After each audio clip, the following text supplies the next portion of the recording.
आज का हम लोगों का जो चैप्टर है कार्बन कंपाउंड्स। इस पर्टिकुलर चैप्टर कार्बन कंपाउंड्स में आज हम एक बहुत ही स्पेशल टॉपिक पढ़ने वाले हैं जिसका नाम है होमोलोगस सीरीज़। ठीक है, ये टॉपिक आज की हम लोगों की क्लास का मुद्दा रहेगा। बेसिकली आज की हम लोगों की क्लास का टॉपिक ऑफ डिस्कशन रहेगा होमोलोगस सीरीज़। अब ये जो वर्ड है सीरीज़ और ये जो वर्ड है होमोलोगस, पहले अपन एक काम करते हैं, इन सारे शब्दों का पोस्टमार्टम करते हैं। ठीक है, आराम से समझने की कोशिश करते हैं कि आखिर what do you mean by the term series, what do you mean by the term homo, what do you mean by the term लोगस and what do you mean by the collectively the word homologous series. ठीक है, तो देखो ये जो word होता है series, ऐसा नहीं है कि आप पहली पहली बार मेरे मुंह से ये वर्ड सीरीज आप सुन रहे हैं। आप ये जो वर्ड है सीरीज, इस शब्द के साथ आप ऑलरेडी फैमिलियर हैं, है ना। कहाँ कहाँ सुना है आप लोगों ने ये जो वर्ड है सीरीज, बताओ जरा मुझे। भाई मैंने तो एक ही जगह सुना है, और वो भी बहुत ज़्यादा। जब कोई भी फेस्टिवल आता है तो उस पर्टिकुलर फेस्टिवल में हम लोग क्या कहते हैं, बताओ। यही कहते हैं कि अच्छा हाँ यार, यहाँ पे हम लोगों को दिवाली में लाइट्स लगानी है, सीरीज लगानी है।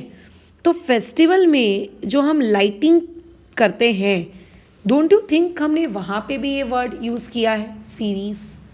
हाँ, सुना तो है।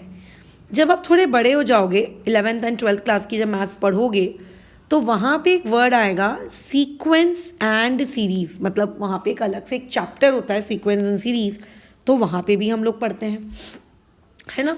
हाँ बिल्कुल पढ़ते हैं।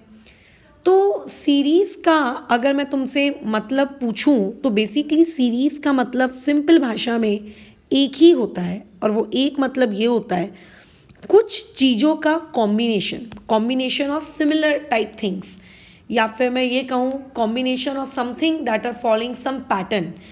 तो सीरीज़ का अगर मैं फ़िलहाल एक इन जनरल मतलब जानने की कोशिश करूँ इंग्लिश भाषा में, तो इन जनरल सीरीज़ वर्ड का एक ही मीनिंग होता है, और वो मीनिंग ये होता है कि अ सेट ऑफ समथिंग, किसी चीज़ का सेट या किसी चीज़ के कलेक्शन को बेसिकली आप क्या कहते हो, एक सीरीज़ कहते हो।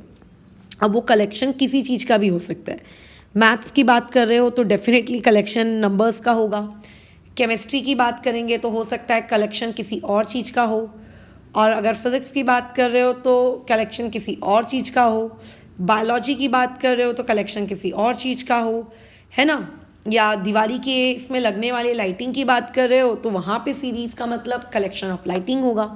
बट बेसिकली सीरीज़ का अगर मैं वन वर्ड जानने की कोशिश करूँ कि व्हाट इज़ द मीनिंग, तो मुझे एक बात समझ में आना चाहिए कि कलेक्शन ऑफ समथिंग, किसी चीज़ के कलेक्शन को बेसिकली हम लोग क्या कहते हैं, सीरीज़ कहते हैं। कुछ चीज़ का जो कलेक्शन होता है, जो झुंड होता है, उस कलेक्शन को बेसिकली हम लोग क्या कहते हैं, सीरीज़ कहते हैं। डन, अच्छा ठीक है मैम। अब आते हैं हम लोग यहाँ पे एक दूसरे शब्द के और उस दूसरे शब्द का हम लोग पोस्टमार्टम करते हैं। दूसरा शब्द है यहाँ पे होमो। ठीक है, ये जो वर्ड है होमो, देखो अगेन हो सकता है तुम में से कुछ लोगों ने ये जो वर्ड है होमो, इसका मतलब पहले नहीं सुना हो, या ये हो सकता है होमो वर्ड तुमने इससे पहले कभी सुना ही ना हो, माइट बी। और कुछ लोगों ने हो सकता है सुना भी हो। तो चलो, जिन लोगों ने नहीं सुना है उन लोगों के लिए थोड़ा सा रिमाइंडर देती हूँ। बायोलॉजी में, ठीक है, आप लोगों ने ये सुना होगा कि हम जो इंसान हैं अभी, जो जिस करंट हमारी जो फेज़ है, ठीक है, जिस युग में हम रह रहे हैं, ये बेसिकली हम इंसानों को साइंटिफिक भाषा में कहा जाता है होमोसेपियंस, है ना। स्पेलिंग में हो सकता है माइट बी एरर हो, बट हमारे जैसे जो लोग हैं, हमारे जैसे अमेरिका के, नीदरलैंड के, नॉट हाँ न्यूलैंड के, आइसलैंड के, फलाना लैंड के, हमारे दिखने वाले जो लोग हैं, हमारे जैसे जो दिखने वाले लोग हैं, या हमारी अभी जो इंसानों की प्रजाति अभी जो चल रही है, हमारे जैसे लोगों को कहा जाता है होमोसेपियंस। डन। तो यहाँ पे भी देखो, इस सैपियंस वर्ड के आगे होमो आया, है ना। हाँ, इसका मतलब ये जो होमो वर्ड है, ये हम लोग कभी भी किसी के भी सामने लगा देते हैं यार। कभी लोगस के आगे लगा दिया तो होमोलोगस बन गया, है ना। कभी आप लोगों ने सैफियंस के आगे लगा दिया तो होमो सैफियंस बन गया, राइट। तो यहाँ पे ये जो वर्ड है मैम होमो, इस होमो शब्द का आपको क्या लगता है क्या मीनिंग होता होगा इस होमो का? तो आप चाहे बायोलॉजी पढ़ें या चाहे आप केमिस्ट्री पढ़ें, होमो शब्द का एक ही मीनिंग होता है और वो होता है सेम। ठीक है, होमो का मतलब क्या होता है? सेम। सेम, होमो का मतलब क्या होता है? सेम। अच्छा, जैसे कि मैं कहूँगी अरे वाह तेरे और मेरे कपड़े तो सेम सेम है, ऐसा, ये वाला सेम, वो शेम वाला नहीं, ओ वाला शेम ही, सेम, SAME, सेम। तो होमो का मतलब सिंपल भाषा में होता है सेम, खत्म, डन। ठीक है, अच्छा ठीक है, तो ये होमो वर्ड का भी हमने पोस्टमार्टम कर लिया। अब आते हैं हम हमारे दूसरे शब्द पे, और हमारा दूसरा शब्द है लोगस। ठीक है, अब आते हैं हम लोग हमारे दूसरे शब्द पे, और हमारा दूसरा शब्द है लोगस। तो देखो, मैं फ़िलहाल अभी आपको केमिस्ट्री पढ़ाने के लिए बैठी हूँ, तो मेरा जो पूरा कंसर्न है वो इसके अराउंड है कि आपको केमिस्ट्री की भाषा में, ठीक है, आपको केमिस्ट्री की भाषा में लोगस वर्ड का मीनिंग पता होना चाहिए कि what do you mean by the term logos. तो जो लोगस है, लोगस का सिंपल अगर आप डिक्शनरी में भी मीनिंग ढूंढने जाएंगे ना, तो डिक्शनरी में भी लोगस वर्ड का मीनिंग होता है रिलेशन। ठीक है, रिलेशन। ठीक है, इसका हम लोग मीनिंग क्या कहते हैं? रिलेशन। जैसे कि आप बोलते हो अच्छा ये इंसान मेरा रिश्तेदार है, ऐसे वर्ड्स का प्रयोग करते हो ना कि ये फलाना इंसान मेरा रिश्तेदार है, तो जो आप क्या बोलते हो, ये मेरे रिलेटिव्स हैं। तो लोगस का मतलब होता है, ठीक है, लोगस का मतलब होता है कि किसी प्रकार का एक व्यक्ति और दूसरे व्यक्ति के बीच में कोई रिलेशनशिप। ठीक है, लोगस का मतलब क्या होता है? एक व्यक्ति और दूसरे व्यक्ति के बीच में किसी सम काइंड का रिलेशनशिप, बराबर बराबर किसी काइंड का कोई रिलेशनशिप। अब जैसे आपके और मेरे बीच में क्या रिलेशनशिप है? सिर्फ इतना ही कि मैं आपको पढ़ाती हूँ और आप लोग पढ़ते हो, बात खत्म, है ना। आपके और आपके फ्रेंड्स के बीच में क्या रिलेशनशिप है? कि वो आपके दोस्त हैं। तो इसका मतलब कुछ चीज़ें जो आपस में रिलेटेड, लेकिन अगर मैं तुमसे ये पूछूंगी कि तुम्हारा और चींटी का क्या रिलेशनशिप है, मैं अगर ये पूछूंगी कि तुम्हारा और वो पोलैंड में बैठे हुए व्यक्ति का क्या रिलेशनशिप है, तो कुछ नहीं है यार। तो ऐसे केस में लोगस का सिंपल मीनिंग होता है रिलेशन। ठीक है, अब तुम तीनों वर्ड्स को कंबाइन कर लो, होमो लोगस सीरीज। तो अगर इन तीनों वर्ड्स को मैं कलेक्टिवली कंबाइन करके अगर मैं देखूं, ठीक है, तीनों शब्द, आप सेम वर्ड, रिलेशन वर्ड और आप इस कलेक्शन, इन तीनों शब्दों को अगर आप कंबाइन करेंगे तो एक आपको एक पजल सॉल्व होती हुई दिखेगी। आपको ये लगेगा कि अच्छा, होमोलोगस सीरीज का मतलब ये होता है कि हम सेम टाइप के रिलेशनशिप रखने वाले लोगों का कलेक्शन, राइट। क्या वर्ड मैंने यूज़ किया? कि सेम रिलेशनशिप रखने वाले लोगों का कलेक्शन, सेम रिलेशन रखने वाले लोगों का कलेक्शन, सेम रिलेशन रखने वाले लोगों का कलेक्शन। ठीक है, अब यहाँ पे लोगों का मतलब ये मत समझ लेना कि मैं इंसानों की बात कर रही हूँ। केमिस्ट्री में हम लोग ऑब्वियस है कि केमिकल्स की बात करेंगे, वाले लोगों का कलेक्शन।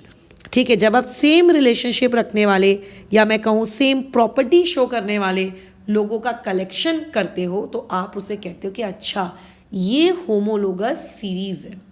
उस कलेक्शन को, ठीक है, उस कलेक्शन को हम लोग क्या कहते हैं? बराबर होमोलोगस सीरीज। तो सेम रिलेशन वाली चीज़ों को, सेम प्रॉपर्टी शो करने वाली चीज़ों को, ठीक है, अगर आपको रिलेशन वर्ड अच्छा नहीं लग रहा तो आप केमिस्ट्री के लैंग्वेज में प्रॉपर्टीज़ भी कह सकते हो। जैसे कि मान लेते हैं मैंने सारे ऑर्गेनिक एसिड्स का collection is basically a type of homologous series.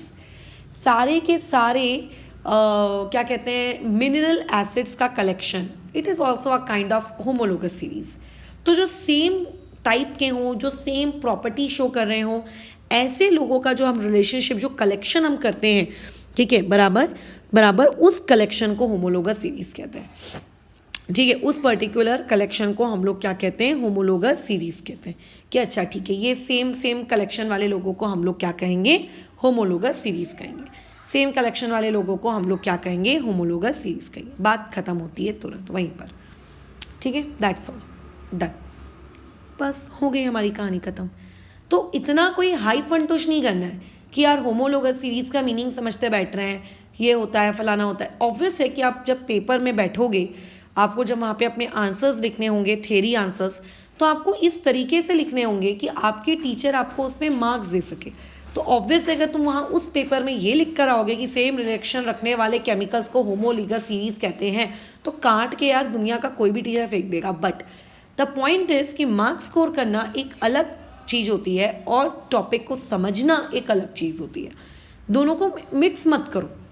तो ऐसे में अगर कोई तुमसे पूछता है कि होमोलोगस सीरीज़, तो होमोलोगस सीरीज़ में जो इसका मतलब ये है, बेसिकली इसका मतलब ये है कि आप ऐसी केमिकल्स का या ऐसे ग्रुप ऑफ केमिकल्स का कलेक्शन कर रहे हो जो आपस में किसी तरीके से को रिलेटेड है ना, उनके बीच में कोई रिलेशनशिप है। मैं ये नहीं कह रही हूँ कि एग्जैक्टली सेम होंगे। अगर सब कुछ पूरी दुनिया अगर सारे केमिकल सेम होने लगे तो कैसे चलेगा यार, हर चीज़ आपस में सेम एग्जैक्टली तो नहीं हो सकती। अब जैसे तुम और मैं, क्या होमोसैपियंस नहीं है ना? क्यों? क्योंकि तुम्हारे भी दो नाक है, सॉरी तुम्हारे भी दो कान है, मेरे भी दो कान है। तुम्हारी भी एक नाक है, मेरी भी एक नाक है, बट मेरी नाक की हड्डी टेढ़ी है, इसका ये मतलब नहीं है कि तुम्हारी नाक की भी हड्डी टेढ़ी है। फिर तो we are alike but we are not exactly same. ठीक है, तो ऐसा मत समझना कि मैम सारे सेम केमिकल्स को ढूंढ रही हैं। कुछ हद तक सेम प्रॉपर्टीज शो करने वाले केमिकल्स का जो कलेक्शन होता है, उस पर्टिकुलर कलेक्शन को हम हमारे केमिस्ट्री की लैंग्वेज में होमोलोगस सीरीज कहते हैं। डन, ये हो गई मीनिंग की बात। आप एग्जाम में क्या लिखोगे उसके तो मैं नोट्स अलग से दूंगी कि ये चीज़ एग्जाम में वर्ड टू वर्ड आपको ऐसी लिखनी है तो ही मार्क्स मिलेंगे।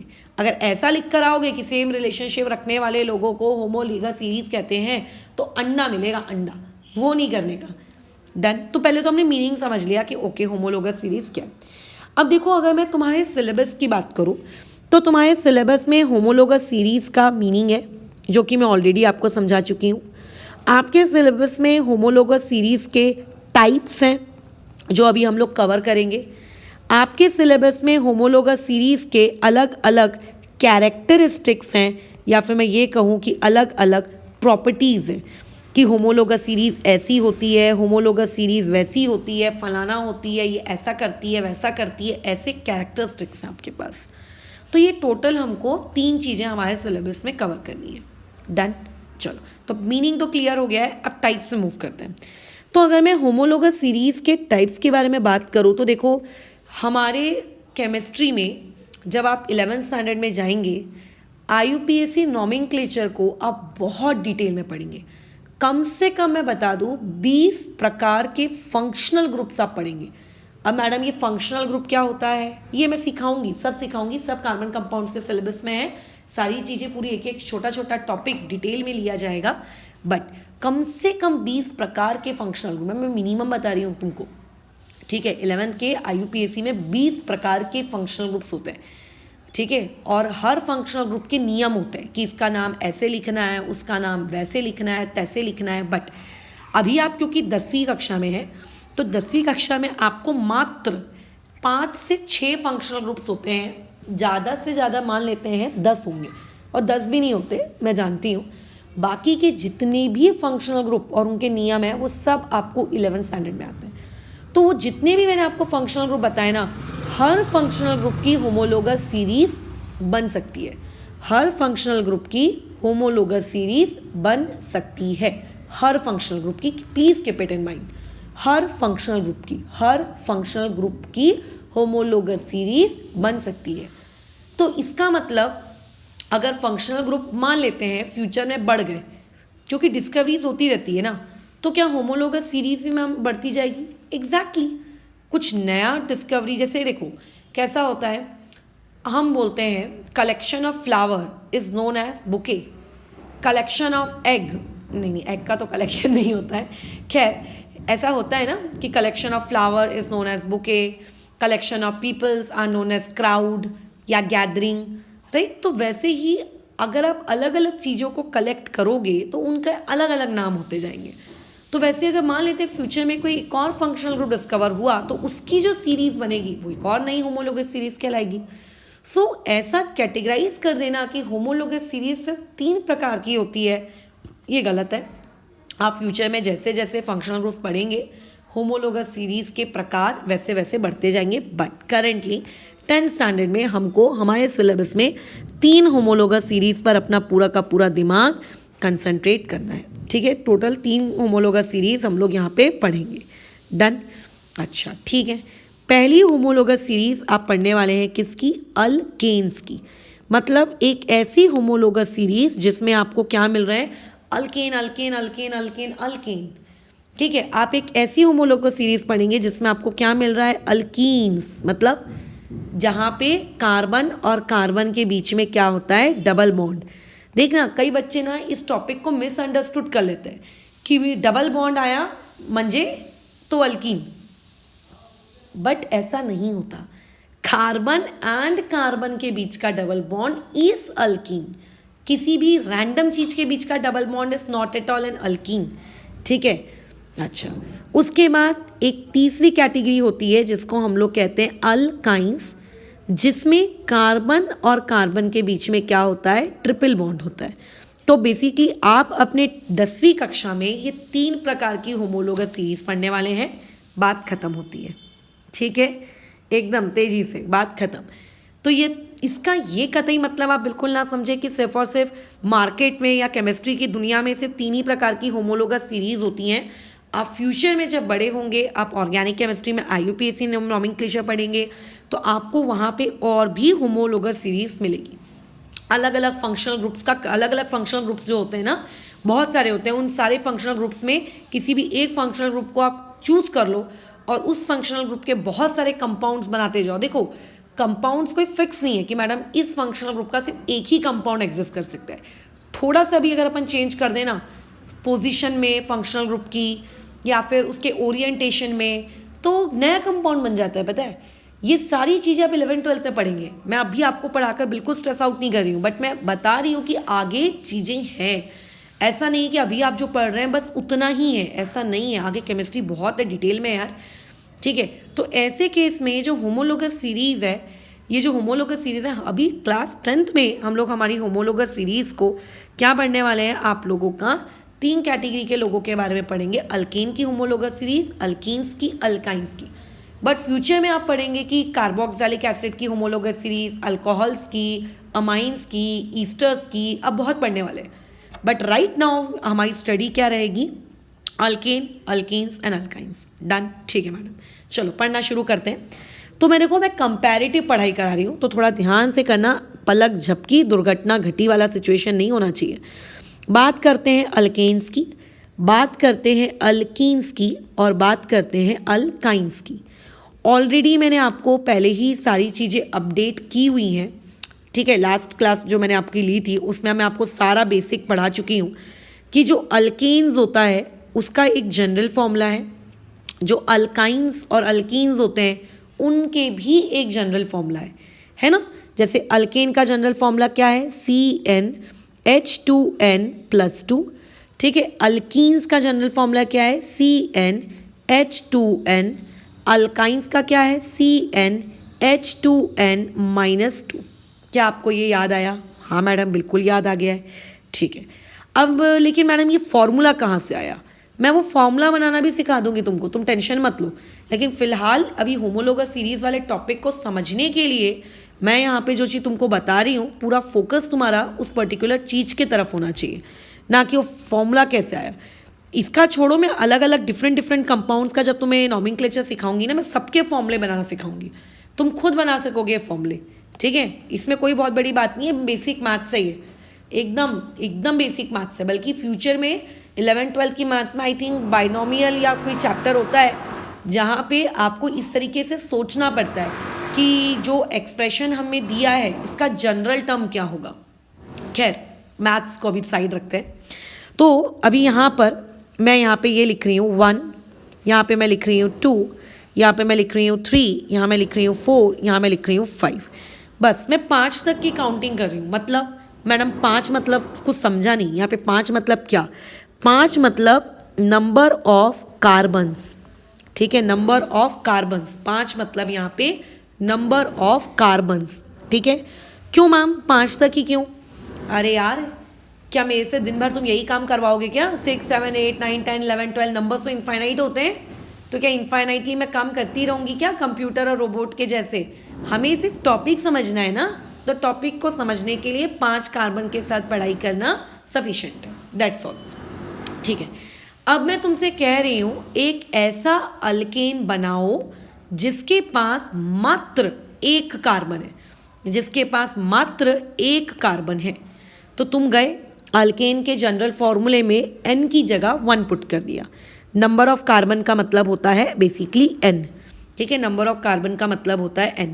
तो तुम जब n की जगह 1 पुट करोगे तो यहाँ पे आएगा CH4।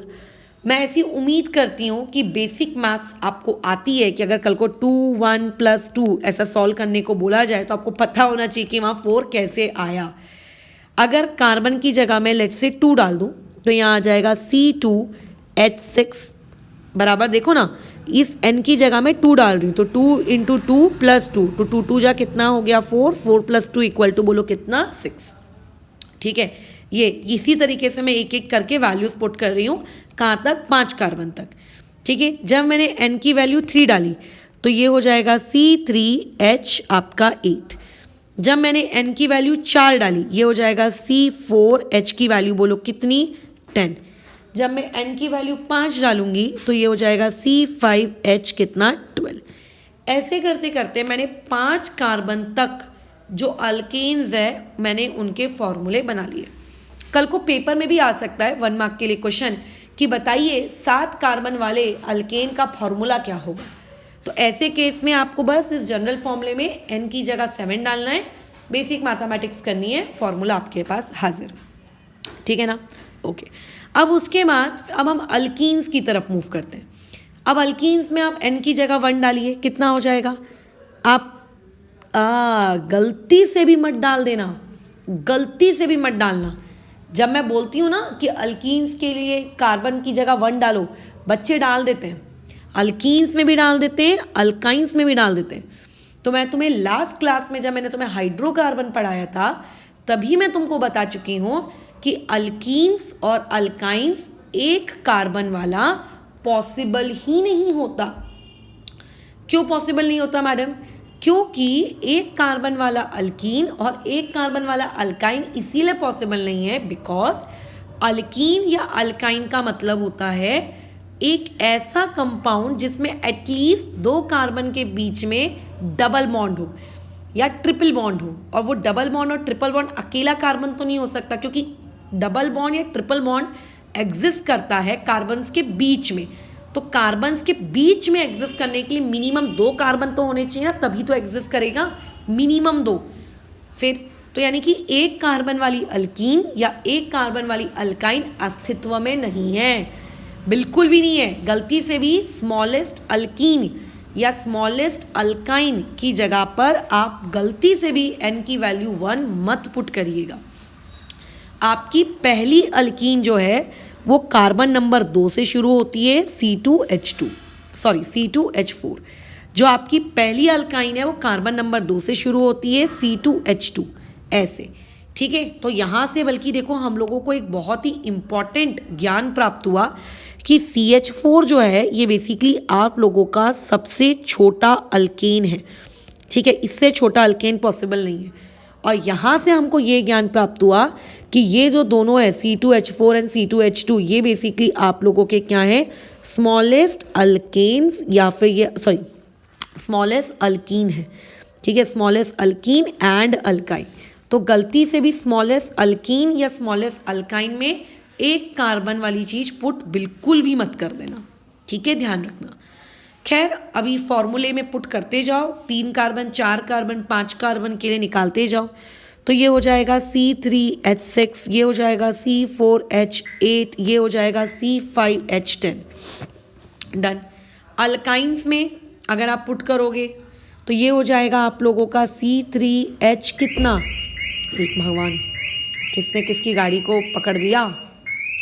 ठीक, ये हो जाएगा C3H4, ये हो जाएगा C4H6, ये हो जाएगा C5H8। देखना, ऑब्जर्व करना भाई कि मैं भी इंसान हूँ, मेरे से कहीं कोई एरर ना हो जाए। होती है एरर, हो सकती है, तो देख लेना कहीं कोई कैलकुलेशन में एरर ना हो जाए। तो देखो ये जो आपने क्या किया, आपने यहाँ पर एक सीरीज बनाई, आपने कलेक्शन रखा किसका, CH4 का, C2H6 का, C3H8 का, C4H10 का, C5H12 का कलेक्शन रखा। क्यों इन सबको साथ में क्यों रखा? क्योंकि मैडम ये अल्केन है, तो बस इसी कलेक्शन को हम कहेंगे, इन सारे लोगों के कलेक्शन को, बल्कि 6 कार्बन भी अगर आप पुट करते, 7वां कार्बन के लिए भी निकालते, 8वें कार्बन के लिए भी निकालते, 9वें कार्बन के लिए भी निकालते, इन सबके कलेक्शन को आप होमोलोगस सीरीज कहते हैं। तो बेसिकली ये जो है ये होमोलोगस सीरीज है किसकी? अल्केन की। ये क्या है? होमोलोगस सीरीज है अल्कीन की। ये क्या है? होमोलोगस सीरीज है अल्काइन की।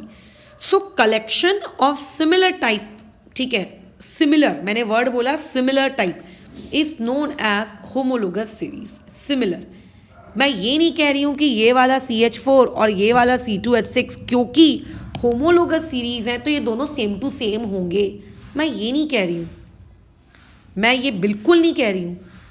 इनकी लेकिन कुछ प्रॉपर्टीज तो सेम होंगी, कुछ थोड़ी बहुत केमिकल प्रॉपर्टीज, थोड़ी बहुत फिजिकल प्रॉपर्टीज, बस। तो therefore they are termed as homologous series, therefore they are termed as homologous series, इसीलिए इन्हें हम लोग क्या कहते हैं? होमोलोगस सीरीज कहते हैं, इन्हें साथ में रखा गया। ठीक है मैडम, ये तो आप बता ही चुके थे कि collection of something something is known as homologous series. अब हम लोग बात करते हैं प्रॉपर्टीज की। आपने क्या देखा कि जब मैं इस CH4 से इस नीचे में आया, C2H6 इस मेंबर के पास जब मैं आई, तो ऊपर मेरे पास एक कार्बन था और नीचे मेरे पास 2 कार्बन है। मतलब नीचे आने में कितने कार्बन का डिफरेंस आया? डिफरेंस तुम बोलोगे मैडम 1 कार्बन का डिफरेंस आया। ऊपर मेरे पास 4 हाइड्रोजन थे, नीचे मेरे पास 6 हाइड्रोजन है। जब मैं ऊपर से जब मैं नीचे आई तब मेरे पास कितने का डिफरेंस आया? तब मेरे पास 2 का डिफरेंस आया हाइड्रोजन के टर्म्स में। यानी कि जब हम लोग अल्केन में एक मेंबर से दूसरे मेंबर के पास जाते हैं तो कितने का डिफरेंस आता है? CH2 का डिफरेंस आता है। चलो ट्राई करते हैं दूसरे से तीसरे में जाने की, ये भी ट्राई करते हैं। तो जब हम दूसरे से तीसरे में गए, ठीक है, जब मैं दूसरे से तीसरे में गई तो दूसरे के पास 2 कार्बन थे, तीसरे वाले के पास 3 कार्बन थे, तो कितने का डिफरेंस आया? 1 कार्बन का। दूसरे वाले के पास 6 हाइड्रोजन थे, तीसरे वाले के पास 8 हाइड्रोजन है, कितने का डिफरेंस आया? 2 का डिफरेंस आया। जब मैं ऊपर से जब मैं नीचे की तरफ गई तो ऊपर वाले के पास 3 थे, नीचे वाले के पास 4 थे, कितने का डिफरेंस आया? 1 कार्बन का। और कितने का आपका हाइड्रोजन में डिफरेंस आया? 2 का। सेम अगर यही कैलकुलेशन तुम यहाँ भी करोगे तो भी तुमको CH2 का ही डिफरेंस मिलेगा, तो भी तुम्हें CH2 का ही डिफरेंस मिलेगा।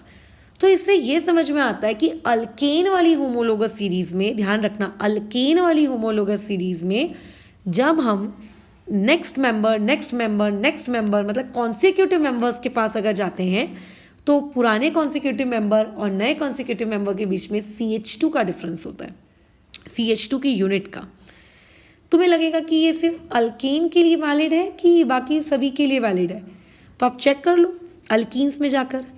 आप इस अल्कीन से इस अल्कीन में जंप करो, कितने का डिफरेंस है? 1 कार्बन 2 हाइड्रोजन। आप इस वाली अल्कीन से इस वाली अल्कीन में जंप करो। याद रखना जंप हमेशा एक स्टेप की करनी है, ऐसा नहीं कि 3 छलांग मार के मैडम देखो अब तो डिफरेंस CH2 का नहीं आ रहा, ये वाला काम नहीं। यहाँ पे भी डिफरेंस CH2 का आ रहा है। आप जब यहाँ से यहाँ गए तो भी डिफरेंस CH2 का आ रहा है। यानी कि अल्कीन वाली सीरीज में भी जब हम एक मेंबर से दूसरे मेंबर तक हम जाते हैं तो भी आपको डिफरेंस CH2 का मिलता है। ठीक है, बात करते हैं अल्काइंस की। अल्काइंस के केस में जब आप इस मेंबर से इस मेंबर के पास गए तो आपको कितने का डिफरेंस मिला? CH2 का डिफरेंस मिला। इस मेंबर से इस मेंबर के पास गए, कितने का डिफरेंस मिला? CH2 का डिफरेंस मिला। इस मेंबर से इस मेंबर के पास गए, कितने का डिफरेंस मिला? CH2 का डिफरेंस मिला। तो इससे ये समझ में आता है कि आपके होमोलोगस सीरीज की एक बहुत ही इम्पॉर्टेंट कैरेक्टरिस्टिक प्रॉपर्टी है, वो बहुत ही इम्पॉर्टेंट कैरेक्टरिस्टिक प्रॉपर्टी ये है, ठीक है, पहली कि ईच मेंबर, मतलब चाहे आप किसी भी सीरीज़ में रहो, ठीक है, किसी भी सीरीज़ में ध्यान रखना, फ्यूचर में जो आप और सीरीज़ पढ़ने वाले हो ना, अल्केन, अल्कीन, अल्काइन के अलावा मैं उन किसी भी सीरीज़ की बात कर रही हूँ, ईच मेंबर, ठीक है। अच्छा, ईच मेंबर वर्ड से पहले मुझे एक शब्द का प्रयोग करना चाहिए, each consecutive member of same homologous series. ध्यान रखना मेरा वर्ड, सेम होमोलोगस सीरीज, यानी कि एक मेंबर अल्केन का लिया और एक मेंबर अल्कीन का लिया और फिर देख रहे हैं कि कितने का गैप आ रहा है, ऐसा मत करना, ठीक है। Of same homologous series differ by कितना unit, differ by CH2 unit. सिर्फ एक मेंबर और दूसरे मेंबर का सेम होमोलोगस सीरीज में, चाहे आप अल्केन की पढ़ो, अल्कीन की पढ़ो, अल्काइन की पढ़ो या फ्यूचर में किसी और की सीरीज पढ़ो, हमेशा CH2 का यूनिट का डिफरेंस होगा, ठीक है। एक और सबसे इंपॉर्टेंट चीज़ मैं तुम्हें बताती हूँ, मतलब एक मेंबर और दूसरे मेंबर के बीच में CH2 का डिफरेंस है, राइट। एक मेंबर और दूसरे मेंबर के बीच में CH2 का डिफरेंस है, मतलब नीचे वाला मेंबर ऊपर वाले मेंबर से CH2 क्वांटिटी ज़्यादा है, ठीक है, बराबर। यानी कि मैं ये लिख सकती हूँ कि जो मेरा नेक्स्ट मेंबर है, जो मेरा नेक्स्ट मेंबर रहेगा, वो मेरा नेक्स्ट मेंबर मेरे प्रीवियस वाले मेंबर से कितने यूनिट ज़्यादा रहेगा, CH2 यूनिट ज़्यादा रहेगा, बराबर, CH2 यूनिट ज़्यादा रहेगा। Done, okay, done. अब हम लोग इसकी एक और सेकेंड कैरेक्टरिस्टिक प्रॉपर्टी पढ़ते हैं। अब देखो सेकेंड कैरेक्टरिस्टिक प्रॉपर्टी क्या है, जो CH4 होता है इसका मॉलिक्यूलर मास कैलकुलेट करो। मैं उम्मीद करती हूँ कि 9th स्टैंडर्ड में आपको मॉलिक्यूलर मास कैलकुलेट करना सिखाया होगा या आपने सीखा होगा। तो जो CH4 होता है इसका मॉलिक्यूलर मास होता है 16, ठीक है।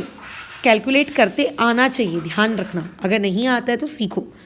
C2H6 की अगर मैं बात करूँ तो इसका मॉलिक्यूलर मास होता है 30। C3H8 की अगर हम यहाँ पे बात करें तो इसका मॉलिक्यूलर मास होता है 44, ठीक है। आप इसके आगे वाले की बात करेंगे और कि नेक्स्ट वाले मैडम C4H10 का निकालते हैं तो इसका होता है 60, इसके आगे वाले का होता है 72। वैसे ही आप अल्कीन में जो मेंबर्स हैं आप उनका भी मॉलिक्यूलर मास कैलकुलेट कर सकते हो, इसका होता है 28, ठीक है। इसका अगर आप यहाँ पे कैलकुलेट करेंगे तो ये हो जाता है आपका 52, बराबर, ये आपका कितना हो जाता है 52। अगर आप उसके नीचे वाले का कैलकुलेट करेंगे तो ये हो जाएगा आपका 66, डन। उसके नीचे वाले का अगर आप कैलकुलेट करेंगे तो ये हो जाएगा आप लोगों का 80। अब तुम अल्काइन के लिए निकालते बैठना। खैर, मुझे इससे तुम्हें सिखाना क्या था, मुझे तुम्हें इससे ये सिखाना है कि जब आप CH4 से C2H6 गए तो मॉलिक्यूलर मास 16 से 30 हो गया, और अगर मैं पूछूं कि 16 से 30 होने में कितने का डिफरेंस है तो पता चलेगा कि 14 का डिफरेंस है। कितने का डिफरेंस है, 14 का डिफरेंस है। फिर जब आप 30 से 44 हो गया मास, तब कितने का डिफरेंस है, फिर भी 14 का है। फिर आप और नीचे गए, 44 से चीज़ें कितनी हो गई, 60 हो गई। अच्छा, यहाँ पे मैंने मॉलिक्यूलर मास निकालने में गड़बड़ कर दी है, ठीक है, लेट मी करेक्ट इट।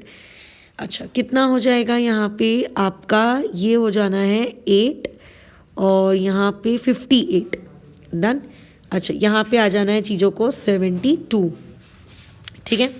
तो यहाँ जब आप गए तो भी 14 का डिफरेंस, यहाँ जब आप गए तो भी 14 का डिफरेंस। आप यही सेम चीज़ अल्कीन्स के लिए भी चेक कर लो, ठीक है। जब आप 28 से 52 गए उसके मॉलिक्यूलर मास में, ठीक है, तो भी आपका कितने का डिफरेंस, 14 का डिफरेंस।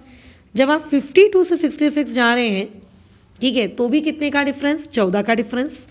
66 से जब 80 गए तो भी 14 का डिफरेंस। यानी कि अगर मैं यूनिट के टर्म्स में बातचीत करूं तो एक मेंबर और दूसरे मेंबर के यूनिट के टर्म्स में क्या होता है, CH2 मतलब यूनिट का डिफरेंस होता है। लेकिन अगर मैं मास के टर्म्स में बातचीत करूं तो एक कंसिक्यूटिव मेंबर और दूसरे कंसिक्यूटिव मेंबर जो कि सेम होमोलोगस सीरीज है, इनके बीच में कितने मास का डिफरेंस होता है, differ by 14 unit of mass, ठीक है, 14 यूनिट ऑफ मास इसका डिफरेंस होता है। यानी कि जो नया वाला मेंबर होगा उसका पुराने वाले मेंबर के कंपेयर में उसका मास 14 ज़्यादा होगा, ठीक है, उसका मास कितना होगा, 14 ज़्यादा होगा। तो ये दो बहुत ही इम्पॉर्टेंट कैरेक्टरिस्टिक प्रॉपर्टीज़ थी किसकी, आप लोगों के होमोलोगस सीरीज़ की, ध्यान रखिएगा। बहुत ही इम्पॉर्टेंट, मतलब बहुत ही इम्पॉर्टेंट, ये इतनी इम्पॉर्टेंट होमोलोगस सीरीज़ की प्रॉपर्टीज़ है कि पेपर में पूछा जाता है कि बताइए ये होमोलोगस सीरीज़ की दो इम्पॉर्टेंट कैरेक्टरिस्टिक क्या है। होमोलोगस सीरीज़ ये जो वर्ड है, या फिर मैं कहूँ कि ये जो कंसेप्ट है, ये पहली बार इंट्रोड्यूस किया गया था 1843 में। बस, तो यहीं पे हमारा ये टॉपिक ख़त्म होता है। इस होमोलोगस सीरीज से रिलेटेड जो कंसेप्ट या सवाल रहेंगे वो हम लोग नेक्स्ट क्लास में कंटिन्यू करेंगे।